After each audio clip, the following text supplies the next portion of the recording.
All right, we are live. How is it going, Will? Hey, Hayden. Great to be on with you today. Very good. Sunny It's day. awesome. Very sunny, yeah. For once, we have nice weather out here. Um, I'm Hayden, and this is Will. What are you presenting today? You know, what do you Uh, got on well, your agenda? we're going to be talking about heroine cycles, journeys of the feminine divine. We're going to talk about goddesses and some of their journeys, and we're going to compare those with some films and fairy tale Hmm. stories, from Disney and others. And we're going to kind of look and see what common patterns are down there and the structure of their narratives. So that you, as storytellers, can start playing with these structures too to see if they inspire and inform things that you want to do. Oh, yeah, that sounds like an awesome thing. I'm sure everyone would love to hear about that. Um, why don't you got a couple favorite films that you could relate this to? Yeah. Actually, the ones that I'll be talking about today are The Wizard of Oz, Alice in Wonderland, and Peter Pan. Oh, those are all good ones. Yep. I love the Peter Pan, which has Robin Williams in it. Ah, Oh, me too. great actor. And Miss many him. people believe that Peter is the protagonist of the story, but he is not. It's He's Wendy. not. Yeah, you're Wendy gonna have to, is the main character. We'll talk about hmm. it. Yeah, sounds interesting. I'm sure, you know, that's gonna, a lot of people probably don't know that. Yeah, it reveals itself when you look at the structure and you realize that it's really everything takes place in Wendy. Wendy is the Hmm. one who goes on the big journey and comes back. Peter is the guide. He's the one who Cool. comes supports that journey. So we're gonna look at her journey today. Awesome. All right, well, you want to get started now? Let's Well, I know. Should we say something about the women in media webinar series at all? Do you think? I guess, we could. I think, first I just want to say I'm really honored to get to participate in this, and it brings up a point that I'm sure we'll reflect on as we converse our way through this. Here we are, two dudes about to talk about heroine journeys and feminine arcs, and so it's a real special thing that we get to do that. Should we not? Should that just be for women to talk about, or is it very important that men engage this material too? This is stuff that have simple and easy answers, and I sure as heck don't know what they are. But I do know that when I was asked to do this, and I pointed to several other women that I think are really on top of this conversation, it came back that really it was a collaboration with Studio School, and they wanted me to do this, and so it's a real honor and privilege to get to share many things that really just come from mentors I've had. And I'll just go ahead and add one note. Mentor. The first time we got the use of the word mentor, it was actually for Athena. Athena, a woman, a goddess, who was mentoring Telemachus, the son of Odysseus. And so this is just to point to the fact that there have been many women mentors who have helped me learn some of the things that I'm going to try and talk about today. And I hope that everything I talk about honors them, and I hope they'd appreciate what I have to say. Yeah, that's great. We definitely want to support women in their role and their upcoming role in film. Like Mm-hmm. it's really great to see what they have. And I know there's a bunch of even in these days, more and more women directors are coming out, and that's great. It's awesome to see a Mm-hmm. different perspective on our world. Well, yeah, the one thing I'd try to not let myself derail too far into this, but I'm a philosopher as much as I'm a mythologist, and when you take a step back, there's no doubt about it. There's been a lot of repressed femininity in our culture for thousands and thousands of years, and so there's a demand, there's a need for a real rebalancing, and it's not nearly as simple as just women should be paid equally. There's a lot under that surface. There's a lot of stuff in the way that we think, and the way that we are, and the way that we proceed with things, and so women. Getting a chance to tell more of their stories and share more of the inflections of how they see stories and feel stories. It's all part of a beautiful process, a hopeful effort to heal and rebalance that imbalance. And I think that many of us recognize right now with COVID that this is a time when all the stories we've been moving through are all of a sudden taking a huge leap. And this is one of them. This is one of them for sure. So it's a real privilege to get to talk about women in film, which is really talk about women in the cultural imagination at a time that we are all considering, reconsidering who we want to be and how we want to be. So I hope that meaning is available to contextualize what we talk about today. Yeah, definitely. And on Friday, April 29th, we have a webinar on animated short production. And on Friday, May 8th, we have another webinar on brand storytelling. And we have the website to All Girls Film and the screen here. So if you want to check that out, click on the link there. Awesome. I'm looking forward to tuning into some of those too. They're going to be awesome. And we would like to thank our sponsors. This is produced by Media Educators for Excellence and Microsoft, Adobe, Keycode Media, Micro K-12, Fidelis, Zylogic, Women in Film Seattle, Brain Buffet, Seattle Film Institute, Nifty, Washington Filmworks, Studio School Los Angeles, and Corner Cameras. Thank you, sponsors. What an incredible list, and what a testament to what you guys have been able to put together in this moment. It's awesome. We are so supported by our society, and it really shows how people are starting to look at film compared to maybe in the past where, film was a little minor, but now it's like, wow, look at this. You got scholarships and schools just for film. It's great. And, speaking of which, there is, I don't know if we mentioned it, there is a Women in Film scholarship, Women Filmmakers Scholarship that Studio School offers to that exact end. Sweet. That's awesome. And now, do you want to tell who's with us about the giveaway we have today? Yeah, that would be awesome. That's a perfect segue. We have a giveaway with a trivia question. In order to get this giveaway, you have to follow at All Girls Film and give your answer, DM your answer to that Instagram. The question is, who coined the hero's journey in 1949? And you get a book for that. Awesome. That's my dog. She's trying to make sure she defends me. She's my she-wolf. Oh, awesome. So, sorry about that, everybody. One second. And these schools are giving scholarships to our winners. Oh, that's awesome. That's very, very cool. Well, shall we? I guess we're. Here's my. We'll get my PowerPoint. Do you want to get started on your PowerPoint here? Yep. My poor awesome. Girl Leela down here is. Yeah, this is part of what it is. We're at home. We're doing this a new way, and exactly. It's going to be much more fun. Oh, that person's still at my door. It's impossible. 1 second. Well, while we're done, how's the DMs going, guys? You putting your questions through? I sure hope so. I've heard this book is an amazing book at how the women. This is Will Linn. Sorry about that, Hayden. This book is a tremendous book. It's where I got part of the title of this talk, The Feminine Heroic. So basically, the Joseph Campbell. Hold on, man. So basically, yesterday the Joseph Campbell Foundation had a board meeting, and I asked them if they'd like to support this talk and support y'all with this book.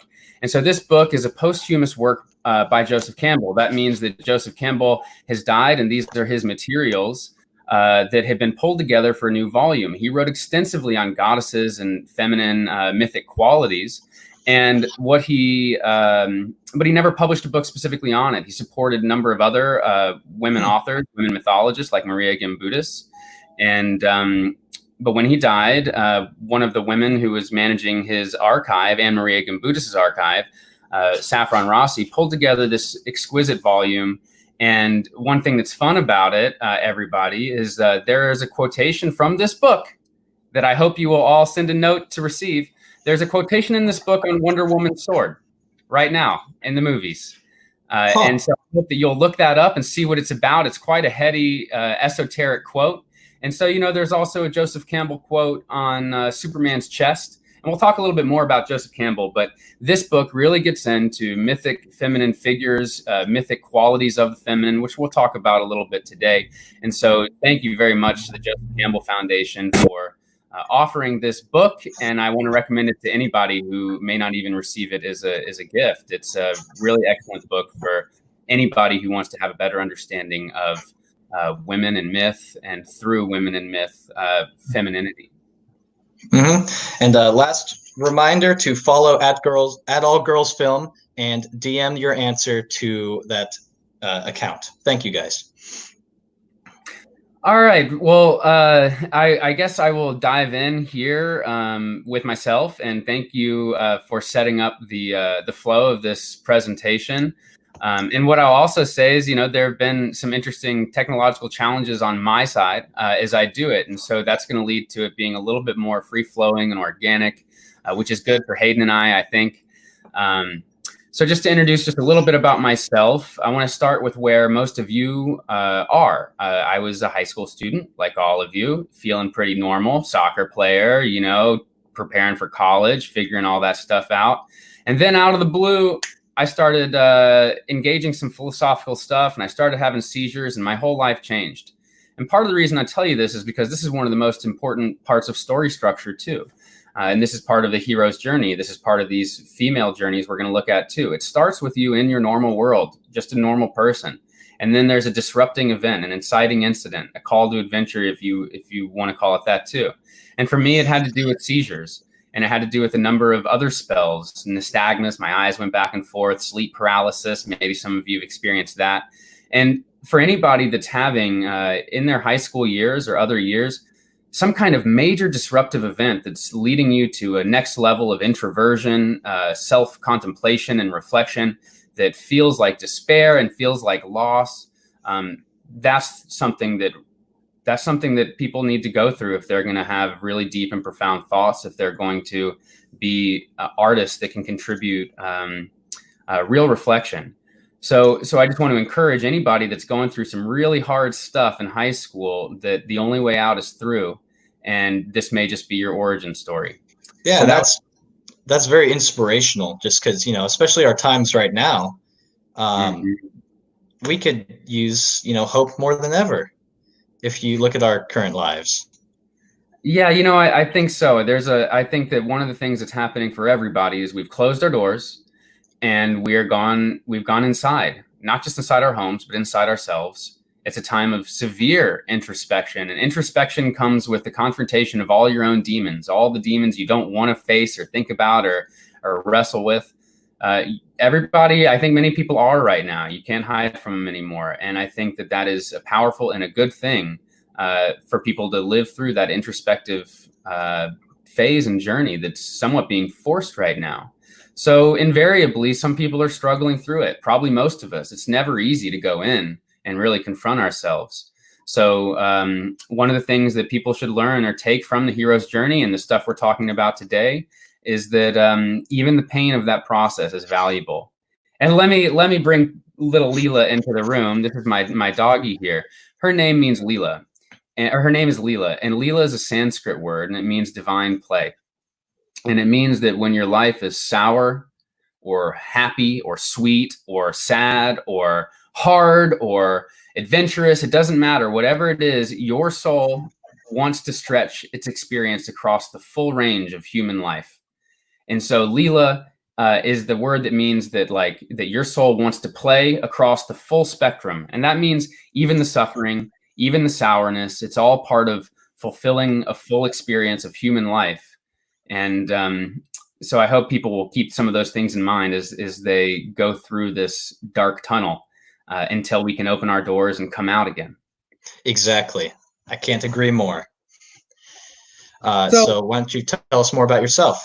Cool. So from the seizures, then I went to college, studied philosophy. And as a philosopher, I didn't have much care about myth. I was into telling stories, but was a philosopher. And then something happened, and I realized that stories are also engaging philosophical conversations, but from a way larger perspective and from way more time. So philosophy is something that takes place supposedly between Thales and modern science and in the West, and it's this really closed story. But if you start looking at myths, you can all of a sudden open into what are the philosophies of the whole world and what are the philosophies before philosophy. And the thing that opened this up for me was Eve. When Eve is awakened, she's awakened with breath. And that distinction between clay and breath, or this is Adam awakened with breath, Eve pulled from the rib. Same thing with Pandora and the creations of Prometheus. What you see there is a mind-body split that philosophers like to say was a philosophical contrivance of Socrates or Descartes, their idea that you have a mind that's separate from your body. But there it was, right there in these old myths, the breath or the fire that's presented as separate from the body, that comes and goes when you're born and die. And, we won't get into the metaphysical implications of this. I just want to point out that that was a click for me when I saw that myths were engaging the same philosophical questions, but in a new language, in a metaphorical language, in a language of imagery. And I started to realize as a philosopher that I could go deeper as a philosopher and I could be more communicative if I could take philosophy out of just my left brain and bring it into the right and start speaking a philosophical language that's also metaphorical and that's also images and characters and narratives. And I realized that your stories can reach so many more people than a philosophical essay. And so what was really profound to me about myth and storytelling is that you can transmute what matters to you, your philosophy, into the language of stories. And that's what I wanted to know. And so then I got my PhD in mythology. That was a long road. And that was very much about that, learning the philosophy and wisdom and insights of the world in a larger perspective. What are the Buddhists saying? What are the Chinese mythology, African mythology, you name it. I wanted to know. I wanted to see their perspectives and not just my own. And that was very expansive for me, and it gave me tools to support my own storytelling and to also support other storytellers. And along the way, I did a radio series. I've been in some documentaries talking about myth and worked on my own stories. I've consulted on stories. But ultimately, this all led to the thing I'm doing right now, which is one of the big things I'm doing right now is building a department at Studio School, and bringing an emphasis on myth and story to an entire school. Oh, yeah, that sounds pretty cool. I think a lot of films, like the best films, have an underlying kind of theme to them, right? And once you take that away, I think you just get another, standard film, something that doesn't push any boundaries. So I think it's very important. Yeah, I think one of the most, I'm with you, and I think one of the most important boundaries to push are whatever the boundaries are. And so if you're just watching movies, then all your movies will only be inspired by movies. Are you reading? But how about digging into the most powerful stories of all time and deepening your well? Dig your roots so deep that they're pulling from places and spaces that most stories are not. And that will expand the scope and expand the boundaries of your work. And part of the reason we do that is we want to make work that resonates. We want to make work that resonates with very large and very significant audiences. And so by doing surveys of mythology, we can look and see, okay, well, if this character, this trickster character, keeps showing up, like you got Loki in Norse mythology, and you've got Hermes in classical mythology, and you've got Raven, and you've got Coyote, and you've got Legba in Africa. You've got all these different tricksters, bunnies, hares. What's with all these tricksters? And what you start to see is there's a set of qualities in this character that recur all over the world, whether these cultures are connected or not. And as a storyteller, you don't even have to worry about how and why that happened. As a storyteller, you can just say, well, if I work with characters that have some of these same sets of qualities, I can expect them to resonate with huge audiences too, because by studying world mythology and seeing what's resonated all over the world and throughout time, I've got a good sense that this is going to resonate. Yeah, definitely. What do you think about like big studio films that they kind of say, well, we're not going to push the boundaries too much. We're going to kind of just make something, that audiences will like, but isn't too out there. What do you think about that? Yeah, well, I think obviously I'm not a fan of that idea. You know, the sense that we would hold back in order to be in the middle or something like that. I want to see art really go for it and be art. And I also think that one of the things that the hero's journey has been is a kind of tremendous meeting place between philosophical storytellers and big time studio executives, because on one hand, it's something that's tested by multiple billion-dollar franchises. This works. This resonates. Okay, I can put money into it. I can afford that, right? It'll make money. So that works on the studio exec side. But the hero's journey is really a model for you to encode your philosophy and your ideas, and not to make some character say, "I believe in equality" or something like that. No, you model it right into the story.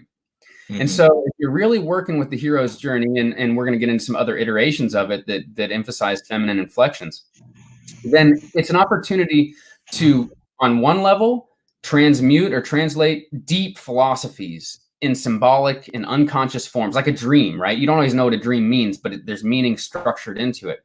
So you can encode all that meaning and support the studio executives. It's kind of like, making a movie in Nazi Germany, right? Or making a play. They would encode their rebellious meaning. They would encode what they were really trying to say. And the, jockey kind of people had no ability. It was totally over their head, the metaphor and the imagery. And so I think that also happens. Some people don't really care about that. They just want their explosions, and if they get them, good. But I think what I'm so moved by is I actually think many of these tentpole films beneath the surface are structuring in really profound, what Campbell calls spiritual training into the patterns of their stories. Yeah. And I mean, you can kind of see it in a way too. Like if you just go, I don't know, I think the general audience can kind of catch a little bit of it if they just, Mhm. go there. So a lot of people call like, I'm going to throw Marvel under the bus here, but they sometimes Sure. call them like cookie cutter movies. And Hmm.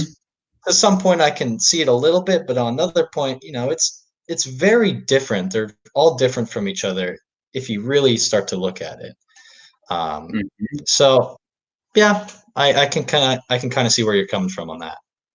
Yeah, and I think that what you'll see is there are some core myths that they all want to tell, and we won't just derail into talking about how the American myth is consistently re-perpetuated in all of our stories: the rebel versus the tyrant and empire. That is all of our favorite stories: rebel versus tyranny and empire, and that's the American myth. The revolution, et cetera, et cetera. Even political campaigns run on this idea. I am the rebel against the machine, and I'm going to liberate us from some kind of empire-like tyranny. This is American myth, and you see it from The Matrix to Marvel movies. I love that scene where Loki's confronted by Captain America. You won't be a tyrant here, right? And the old man stands up and Hmm. says, that kind of thing. So it's some of these things that are what might be called cookie cutter, are also helping to perpetuate some very powerful and meaningful values.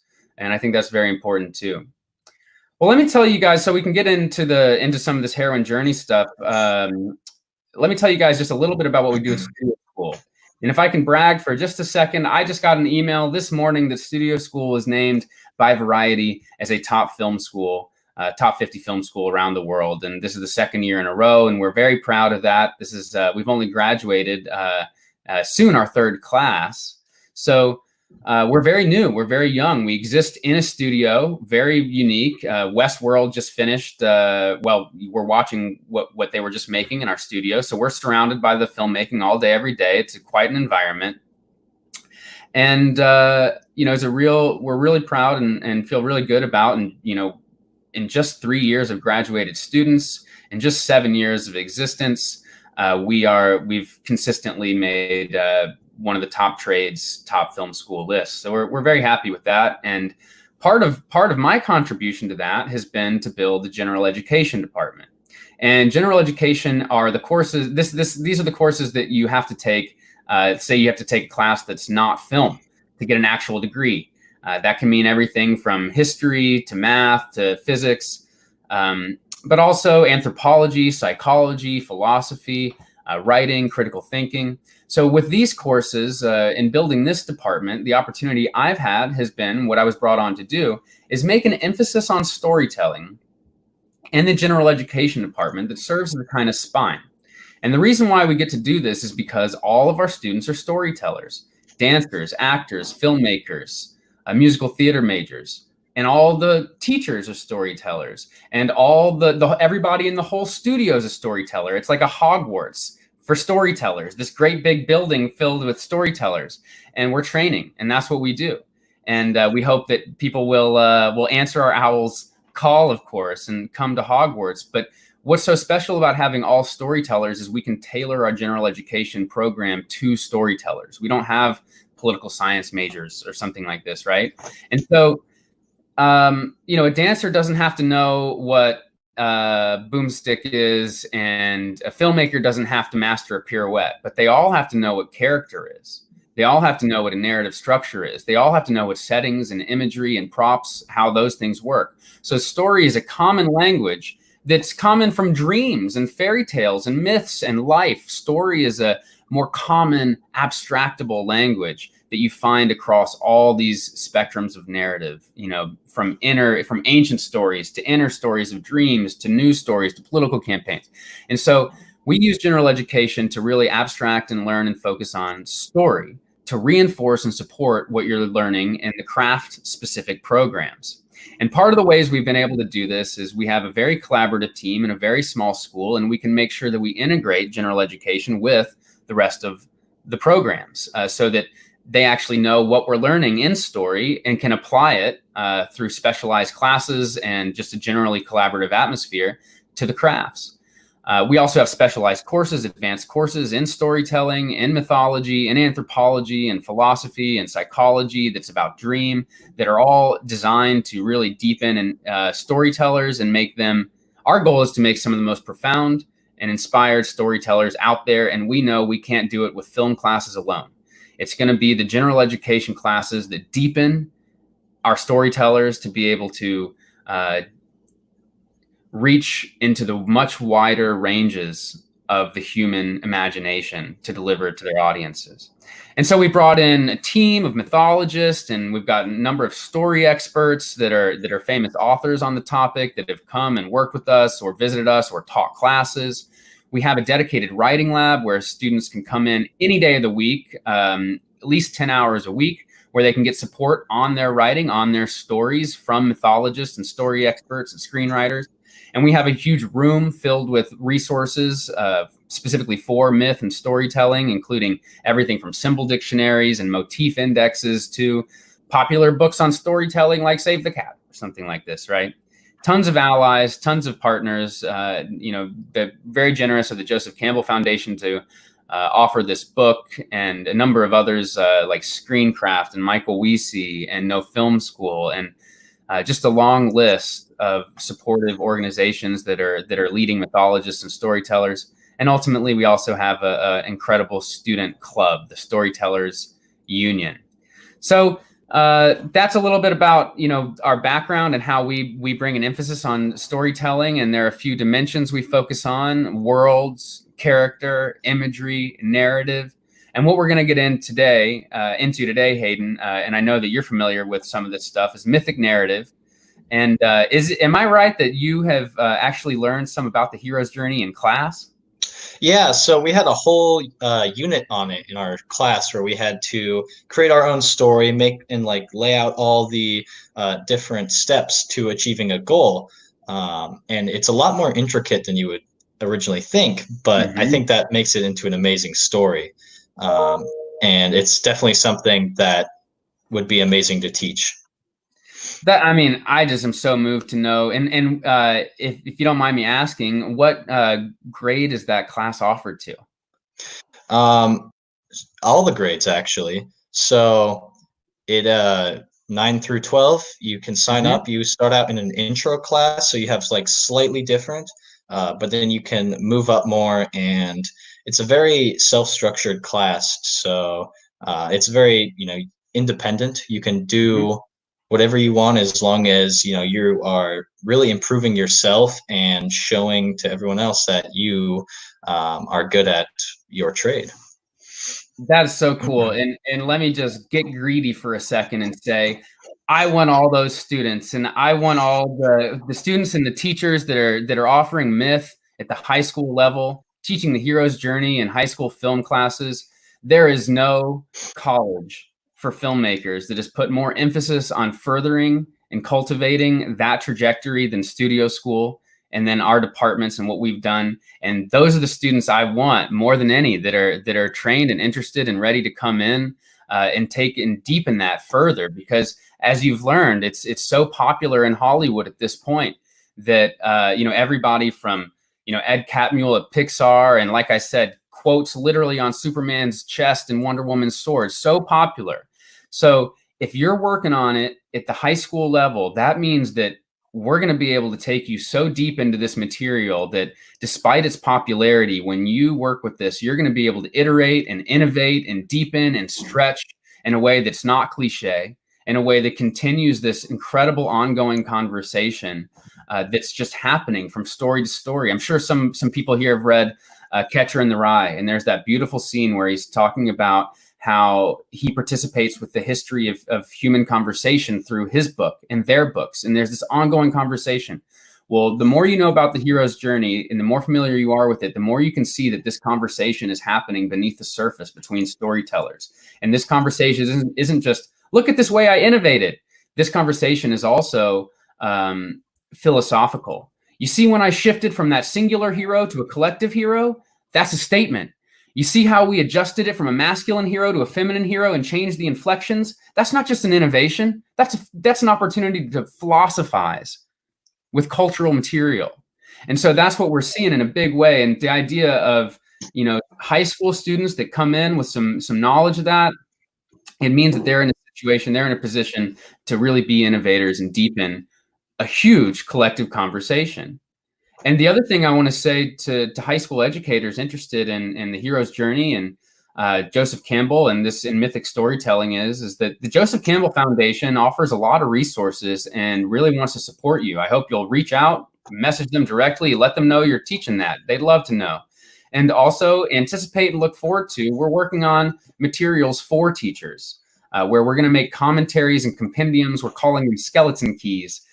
To the books. I'm currently working on the skeleton key to Hero with 1,000 Faces. And our goal is to give that to teachers and empower them with extra materials and ideas and concepts and opportunities that they can use to expand and deepen their way of teaching the hero's journey. And that's really important to us. We want to support teachers doing how they're doing and just give them more material and more resources to be able to continue doing what they're doing and to empower what they're doing. So I'm just, want to take a moment to acknowledge how amazing I think it is that you're in that class. And I hope that everybody in that class knows just how privileged they are that's taking place in the high school. Yeah, it's honestly amazing. I have learned, I think, more in that class than I have in math. Don't tell my math teachers, but that class is honestly, I've changed my entire way of looking at the future. And I know I've been able to express myself more in that class and, in most other classes. It's great. It has changed my life, I hope. Wow. That's so awesome to hear. And, I got to tell you, I know I got to get into some more of this presentation in a second, but real quick, I just want to say, I just read the philosophy essays. I teach the philosophy class of our seniors, our graduating seniors, and everybody just had to wrap up this semester in this, really wild way. Nobody did it the normal way to finish up. And reading their essays, what was so moving to me is it was clear as preparing them to be storytellers, preparing them with this material, with mythology, but with story. It didn't just prepare them to be storytellers. It prepared them as humans for this. Their reactions, and I was moved to tears, their reactions were, this is the dark moment. This is a time for great change. This is not just how it is. This is part of a story. And they immediately could contextualize what we're going through as a story, as something we're going to get through. And it's something that we have the chance to use as an opportunity to get better and to transform. And so, I'm so moved to hear you say that it means more to you than just empowerment with your stories. And I think that that's something that we really believe in at Studio School too, that preparing storytellers, it's kind of a Trojan horse along the way. You come because you want to know, what is Pixar doing? What's George Lucas doing? What's Patty Jenkins doing? But then all of a sudden you find that you're studying the most powerful and meaningful stories of all time, filled with wisdom that can actually help you grow and prepare you to be a better human. By the way, there it is. Awesome. Well, you want to get continuing on your presentation then? Sure do. Let's do it. Okay, so we're in. All right. So I want to show you guys just a few things about, oopsie, yeah, there she is. There's Inanna. So Inanna is one of the oldest, it's the oldest real myth we have, is the myth of Inanna. So in the context of this meeting, I think I want you guys to all hear that the first real big myth we have is a goddess's, is Inanna's. And this is the queen of ancient Sumeria. Many argue, still mostly argue, that that's the oldest civilization. And Inanna, what I want to show you is, so here you see her at the top. This is just Inanna. She's queen. She's in her normal world in Sumer, queen of the earth. But she goes on this journey to enter into the underworld, enter into the Duat. And when she does, she has to take off an article of clothing every layer deeper she goes. And when she finally gets to the bottom, you see her here at the bottom, naked, hanging on, it's called a peg. But have you ever seen that image before, Hayden? Or anything like it? No. Yeah, I guess I have. That image that looks, of course, like Jesus on the cross is actually thousands of years older than Jesus. And she hangs there for 3 nights, just like Jesus, the number 3. And what you see above her right there is a little crescent moon. But it's not just a crescent moon. You see, before she left, she told everybody, she said, hey, if I don't come back, please, she sent her helpers, if I don't come back, somebody needs to come help me. Somebody needs to come save me. And the only person that showed up was her mother's father. And her mother's father, Enki, Lord of the Waters, he just, lightly, takes some dirt from under his fingernail, makes 2 little creatures, and one takes the bread of life and the other takes the elixir of life down to her in the underworld. Sounds like communion, right? The bread and the wine of life. So it takes the food and the elixir of life down to her. Now, do you notice that fingernail? That fingernail is the moon. You see in myth, you see these comparable patterns. So now why the moon? Why the crescent moon right here? So what's happened is that she's been dying and dying and dying for 3 days until she's totally rotten and dead. She's rotten on that right there. And the last crescent moon, the crescent moon is dying, right? The moon is going out. It's darkening. But the crescent moon is also the first crescent moon. So the crescent moon symbolizes both the last little bit of life and the first little bit of life. The last little bit of light and the first little bit of light. And in this case, what you see here is that you go from her death to her spark, that little spark, which is the bread and the elixir of life. And she starts coming back to life in the underworld. And as she does, she's also giving birth. She goes into labor. And what that means is that on her way down, she was also pregnant, and she was becoming more pregnant leading up to this moment. And when she finally gets out of the underworld, it's concurrent with the birth of her child. And so what you see as an overlay of the journey through and out of the underworld is also a journey, not just of her own death and resurrection, but also of motherhood, of pregnancy and birth. And so there are a few things I want you to keep here as we go to the next slide. So the journey of pregnancy and birth, the journey of life and death, and the journey through the underworld. Now let's look at Persephone. Persephone, normal world again, and then she plucks a flower, the earth opens up, and she goes down to Hades. Now Hades gives her a pomegranate seed, and in some of these images, I'm going to, trigger warning, it's not a pomegranate seed. It's a man's seed. And when she decides to receive it, that's a symbol of her own conception.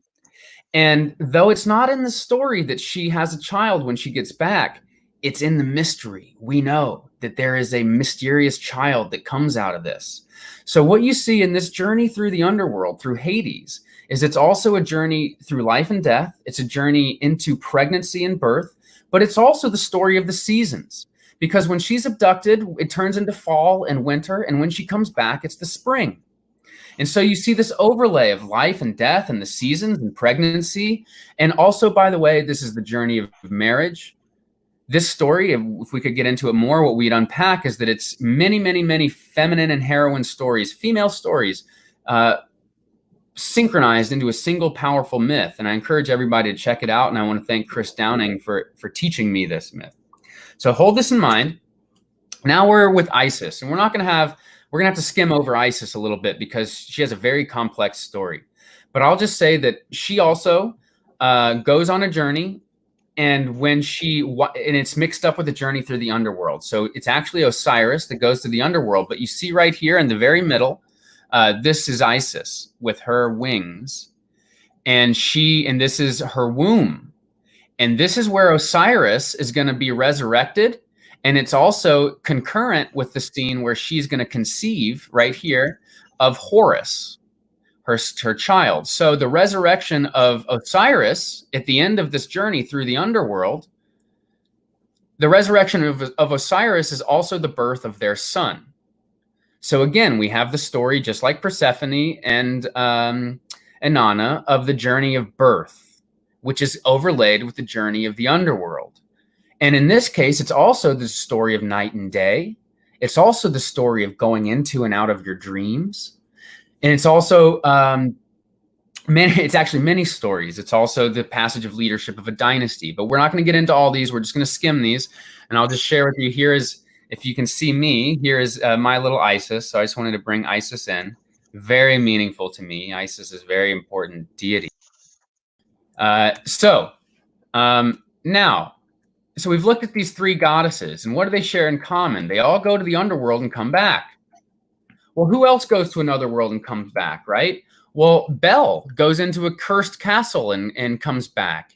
And Snow White falls asleep and goes into the woods. And so now she's gone into her own inner world too. And so same with Aurora. They all go to sleep and they fall asleep and they go into this winter other world. All of them, right? And then at the end, they all will wake up. All of them with a kiss, all of them with a return home. And we're skimming through. And so look, also, we've also got Dorothy, who goes to Oz, Alice, who goes to Wonderland, and Wendy, who goes to Neverland. And all of them leave home. All of them have some kind of wonderful, magical transition, flying with pixie dust, going through a rabbit hole in a tornado. And when they get up, just like these fairy tale characters, they also wake up. All of them wake up. It's more suggested with Dorothy that this is a big dream for her to go to Neverland, but it's straightforward and clear that Alice has fallen asleep and that Dorothy's hit in the head. And so what I want you to get, and this is where, we're probably not gonna get much further than this today. What I want you to get is that the journey is into another world, whether it's these goddesses, it's these fairy tale characters, or it's these popular movies that we like too. And this other world, what is this other world? This other world is the dark, it's night, it's dream, it's winter, it's pregnancy. It's like literally inside the woman's womb. It's death. So the hero's journey is a journey from a normal world into another world. And what I want you guys to see is that other world has these inflections and these qualities that come from somewhere special. Now, why would it be that a myth would care why would Inanna follow a pattern of life and death or of pregnancy or something like that? Why would the narrative structure of our myths, why would the narrative structures of our movies be the same as the narrative structure of the sun or of the moon or of the seasons or of waking up, or of dying, or of sexual maturity, or pregnancy. Well, if you think about it, these are the narrative patterns of our lives. These have been the narrative patterns since before even the first parent was born, when we weren't even living molecules and we were just gems and minerals. Gems and minerals were still being conditioned by day and night, by the moon, by the seasons. And so by the time humans have become humans, we've been so patterned after these narrative structures. I call them cycles, Psychles, and I call them that because they're cycles of nature that become cycles of our human experience, of our own psyches.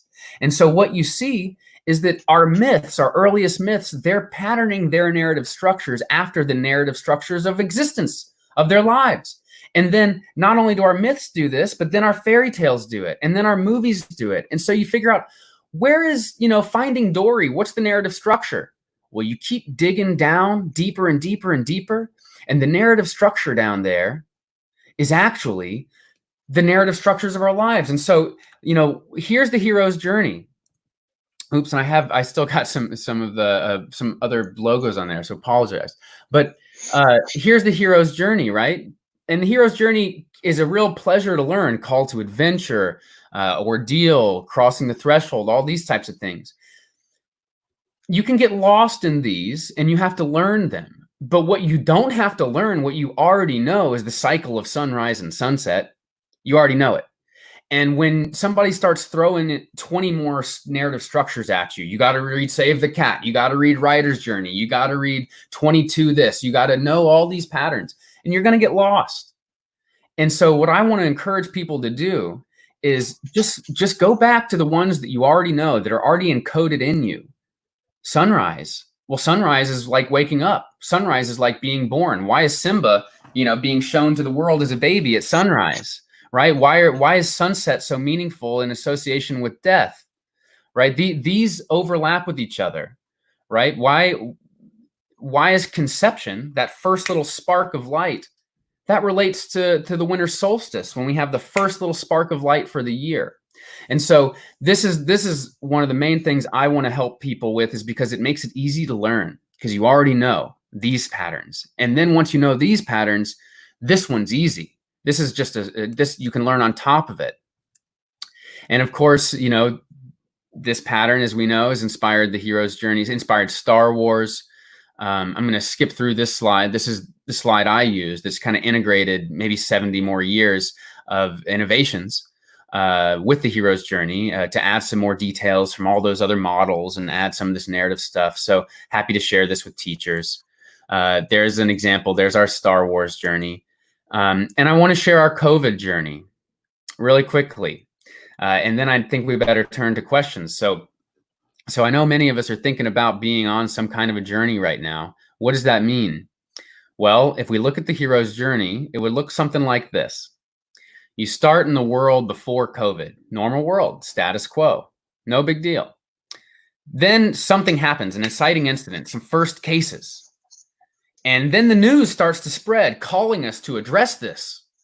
But what do? We refuse that call. We're in denial. I don't know. I don't believe it. I'm going to party anyway. This is crazy. It won't affect me.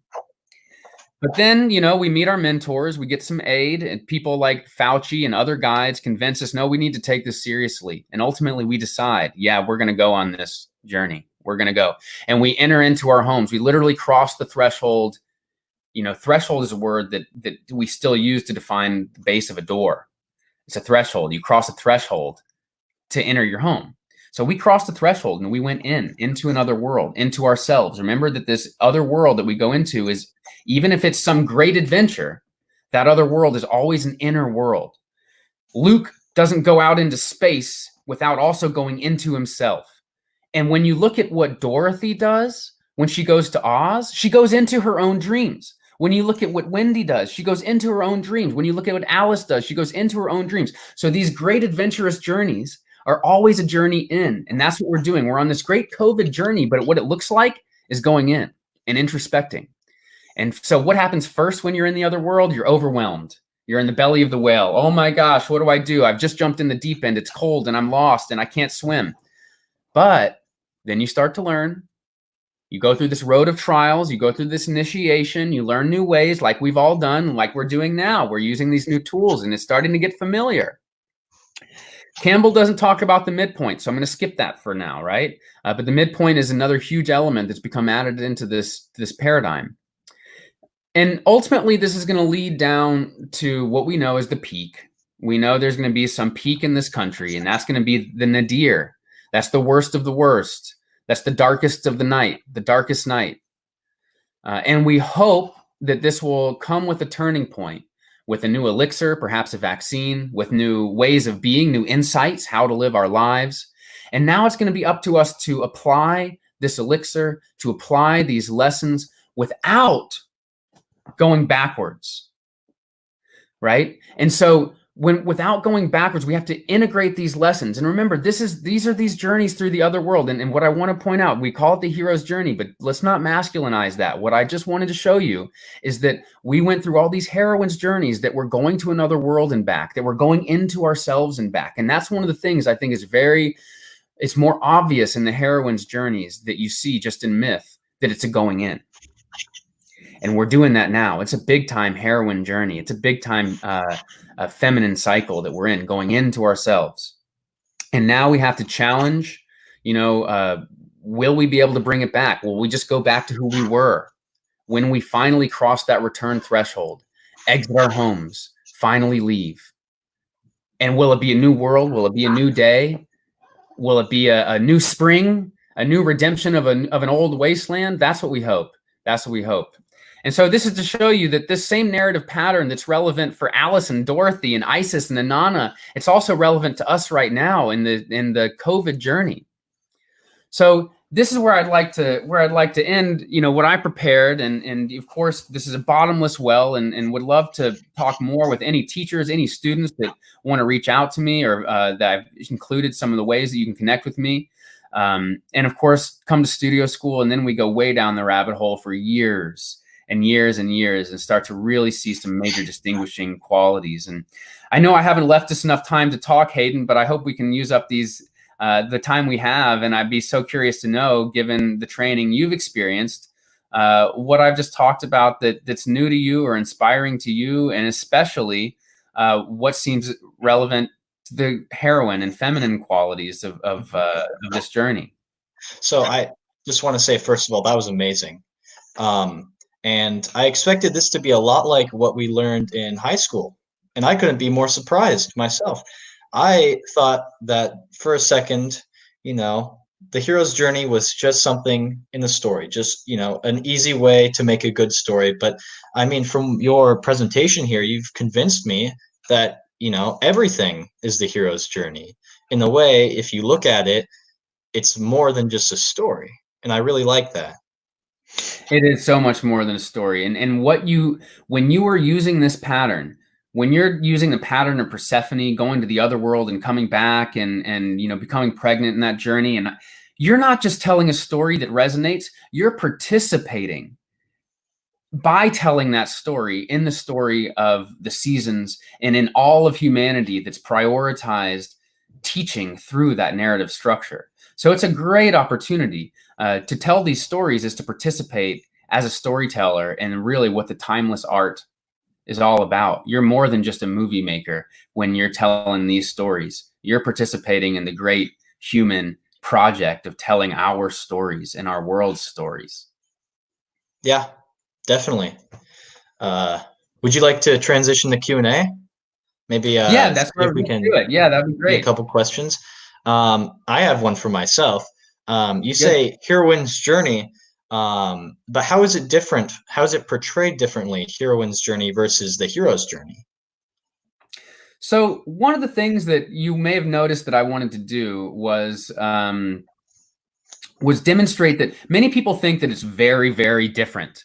And I think that that's a total mistake, because we're not talking about a male hero's journey. We're talking about the journey of the human journey, or not even that, the soul's journey, or not even that, the sun's journey. Is the sun's journey and the moon's journey a male journey?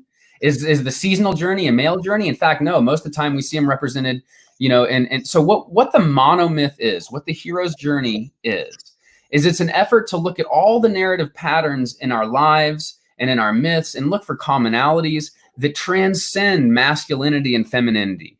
So the core beats, the crossing the threshold, the entering the other world, the coming back, that is not different between the hero and heroine's journey.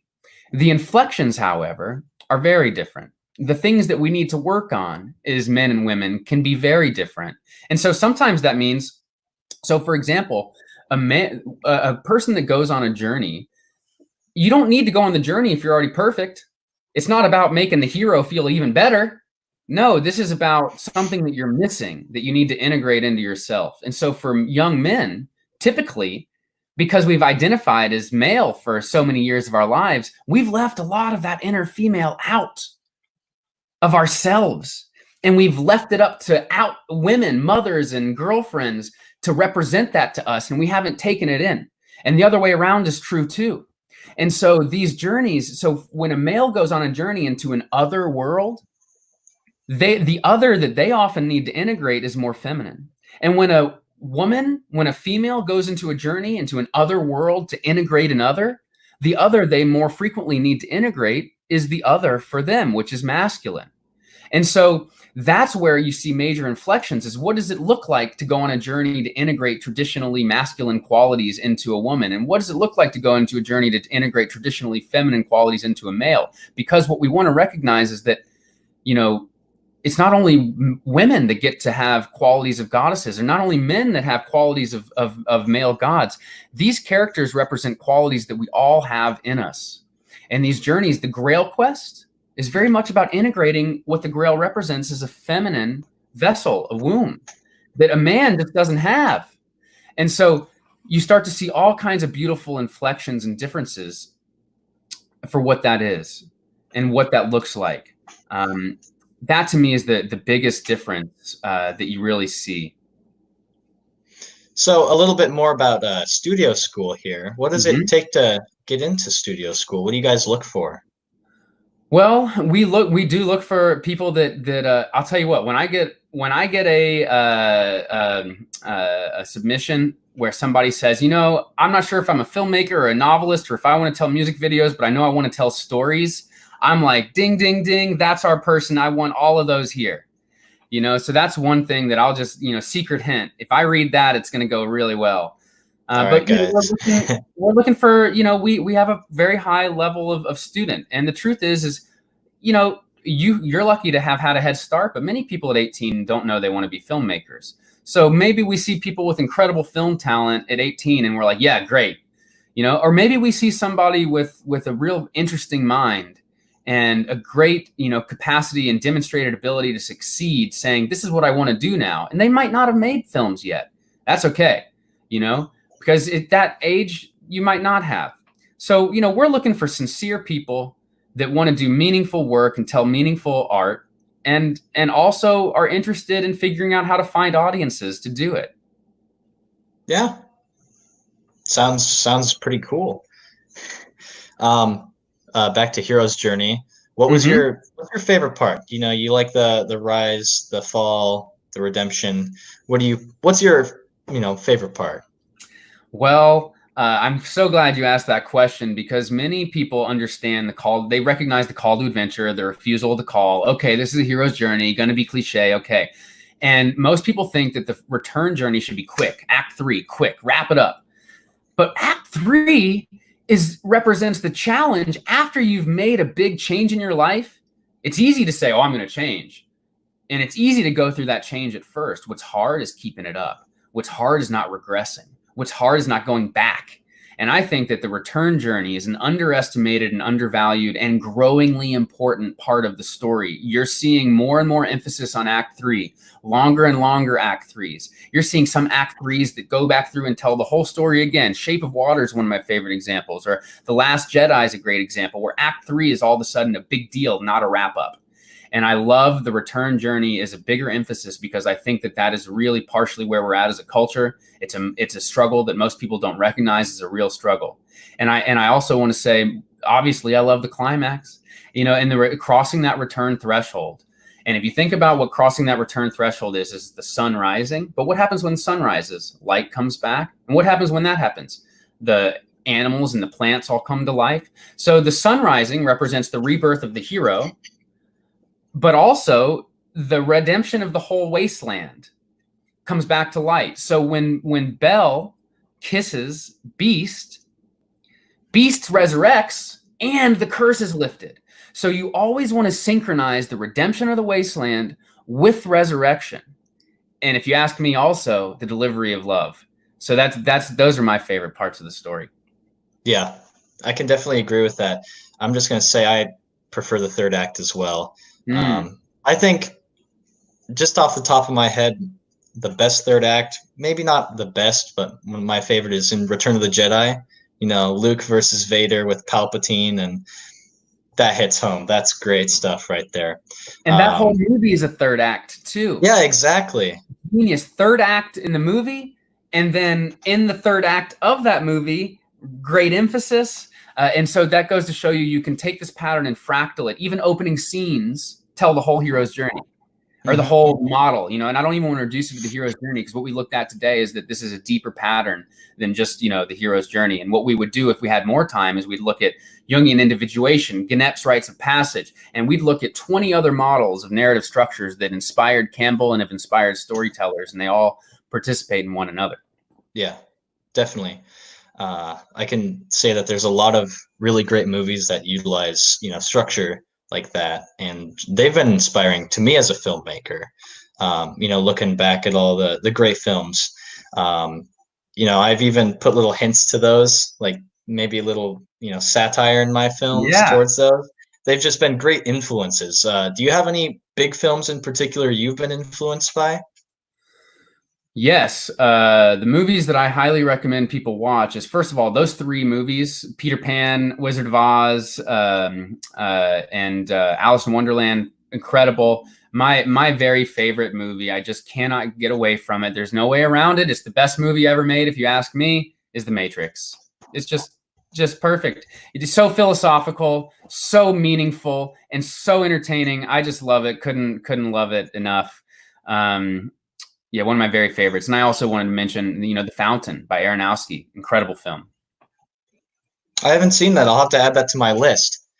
Well, it's been amazing talking to you, and this has been truly hits hard. You know, this is some good stuff here.